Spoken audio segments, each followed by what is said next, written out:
Exalogic CMRL ഇടപാടുകളിൽ SFIOയ്ക്ക് കൂടുതൽ രേഖകൾ കൈമാറി BJP നേതാവ് ഷോൺ ജോർജ്.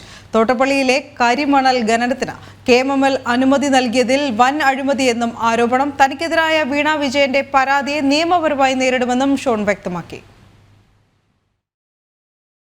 കരിമണൽ ഇടപാടുകളിലെല്ലാം KSIDCയും ഇടപെട്ടിട്ടുണ്ട്. 2019 മാർച്ചിൽ പൊതുമേഖലാ സ്ഥാപനങ്ങൾ മാത്രം ഖനനം നടത്താൻ കേന്ദ്ര സർക്കാർ ഉത്തരവിട്ടിരുന്നു. തോട്ടപ്പള്ളി സ്പിൽവേയിൽ നിന്ന് കരിമണൽ ഖനനം നടത്താൻ KMLലിന് അനുമതി നൽകിയതിൽ വൻ അഴിമതിയാണ് നടന്നിട്ടുള്ളത്.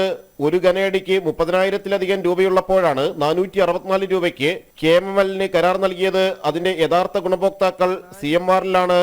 നഷ്ടത്തിലായിരുന്ന കമ്പനി ചുരുങ്ങിയ നാൾ കൊണ്ട് ലാഭത്തിലായെന്നും ഷോൺ ജോർജ് പറഞ്ഞു. ബേസിക് പ്രൈസ്, അതായത് നമ്മുടെ ഇറിഗേഷൻ വകുപ്പ് ഇട്ടിട്ടുള്ള അടിസ്ഥാന വില എന്ന് പറയുന്നത് 464 രൂപയാണ്. അതിൽ കുറച്ച് കൊടുക്കാൻ പറ്റില്ല എന്നൊരു നാടകം അവിടെ അരങ്ങേറി.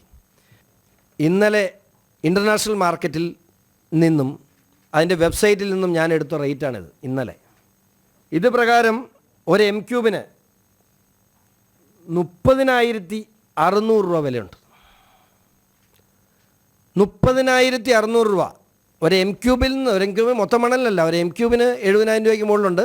അതിൽ നിന്ന് 48% ഇലിമിനേറ്റ് ഉണ്ടായിരിക്കും എന്ന് നമ്മൾ കരുതുന്നിടത്ത് ഒരു M3 30,000-ലധികം രൂപ വിലയുള്ളപ്പോഴാണ് നമ്മുടെ നാടിൻ്റെ സ്വത്ത് 464 രൂപയ്ക്ക് പൊതുമേഖലാ സ്ഥാപനത്തിന് കൊടുക്കുന്നു. ആ പൊതുമേഖലാ സ്ഥാപനത്തിൻ്റെ കാര്യം ഞാൻ പിന്നീട് വിശദീകരിക്കാം.